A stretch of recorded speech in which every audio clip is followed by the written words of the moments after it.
Shubi! Bata pa lang, siya na ang tumayong magulang sa kanyang mga kapatid. Tara, kilalanin natin siya.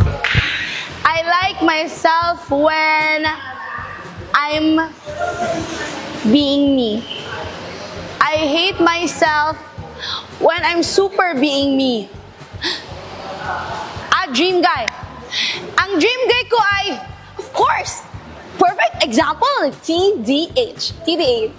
Ang ultimate dream ko para sa sarili ko, mapatayo ng bahay para sa mga kapatid ko at sa pamilya ko. Ang pangarap ko sa mga kapatid ko ay magkaroon sila ng mga sarili na lang kwarto sa sarili naming bahay na maganda, na aesthetic, tapos may kwarto sila, tapos may kama silang sa kanila.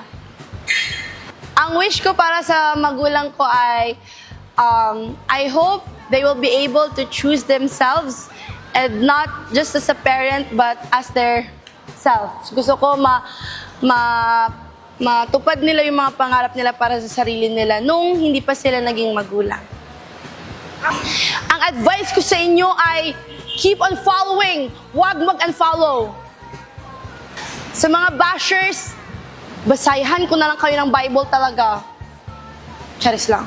Keep on bashing kasi I know it's hard when you're not doing it, diba? So go lang, kaya mo yan. Go lang, bash ka lang dyan. Kinikilig ako kapag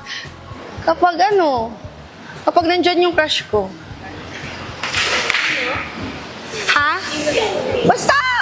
Ayan, si Kuya. Kinikilig ako kay Kuya ngayon. I feel most beautiful when, like every day, when I'm confident. Hi everybody, this is Shubi Etrata, your island ate ng Cebu. At iniimbitahan ko po kayong manood ng Magpakailanman, the Pinoy Big Breadwinner episode.